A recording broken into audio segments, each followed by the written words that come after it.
Tout à fait. Donc bonjour, je m'appelle Mathieu Bazin, je suis enseignant en information, communication principalement. Je suis Bernard Le Charbonnier, je suis professeur d'université. Bonjour, je suis Pierre-Emmanuel Perret de la Bâtie, je suis maître de conférence en histoire de l'art, période contemporaine, à la faculté des lettres. Je suis agrégé de lettres et maintenant j'ai le bonheur d'enseigner à l'ICP aux étudiants d'information communication, aussi bien en licence qu'en master, et je dirige le master 2.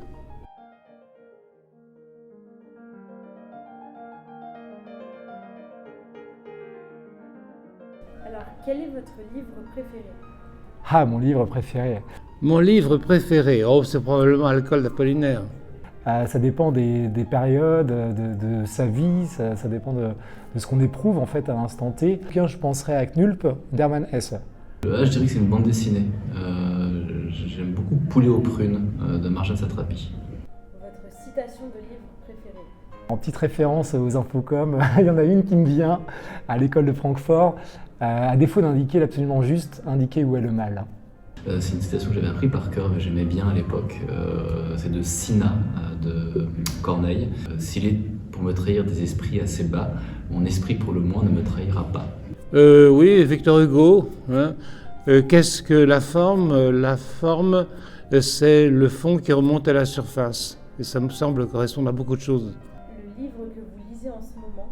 J'ai commencé quelque chose d'extraordinaire qui s'appelle Différent de France de Valls, qui est sur les révélations que l'on a maintenant sur la vie des grands singes. C'est Zazie dans le métro de Raymond Queneau.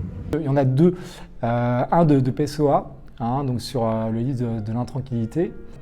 Et en fait, c'est un auteur qui est assez prodigieux parce qu'il arrive à tourner en fait des choses très banales de la vie ordinaire avec énormément de profondeur, de poésie. Sinon, je lis un ouvrage sur l'espérance de Corinne Pelluchon, donc une philosophe. Si vous pouviez vivre dans l'univers d'un roman, ce serait lequel?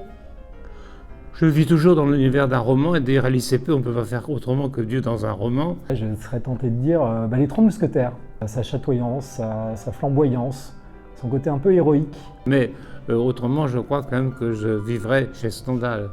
Dans un roman de Balzac ou dans un roman d'Émile Zola. Les 3 livres à emporter sur une île déserte? Il y en a tellement. Alors, Le Monde d'hier de Stefan Zweig, World's Falling Apart ou Le Monde tombe, je ne sais plus quel est le titre en français, mais c'est un livre de l'auteur nigérien chinois Achebe. Le Caméléon d'Andrei Koukov. L'être un jeune poète, je pense. J'en emmènerais plutôt une centaine en fait, vraiment, pour me sentir bien, pour me sentir en fait chez moi. Je n'emporterai jamais 3 livres sur une île déserte, parce que je n'irai jamais sur une île déserte, je déteste les îles désertes. Est-ce que vous préférez les liseuses ou les livres? Livre. Livre papier, j'ai besoin de sentir l'odeur du livre. Les liseuses, je déteste les liseuses. Est-ce que j'aime le papier? Est-ce qu'il y a un livre que vous avez détesté au départ et ensuite que vous avez aimé? Salammbô de Flaubert. C'était long de rentrer dans toutes les descriptions, les délires d'un Orient fantasmé par Flaubert. Et au fur et à mesure, on rentre dans le récit, on apprécie ces descriptions qui participent à placer l'atmosphère de Carthage un petit peu fantasmé. Oui, j'ai parfois détesté des livres à cause de leur thématique ou de leur angle d'attaque. Le meilleur exemple est Céline. Et évidemment que aborder Céline, c'est en fin de compte accepter l'idée même de lire sur l'antisémitisme. Au départ, donc, vous avez une répulsion à la lecture. Ce dont vous craignez le plus d'être atteint d'une façon ou d'une autre, il faut l'aborder et oser l'aborder. On peut détester ce qu'on va lire, mais il ne faut surtout pas faire comme les iconoclastes d'aujourd'hui, tous les crétins qui vont réécrire des livres, si vous voulez. Il faut oser lire ce que les auteurs ont écrit, ne serait-ce que pour comprendre un peu mieux l'humanité qui nous entoure. Je vous remercie pour cette vidéo.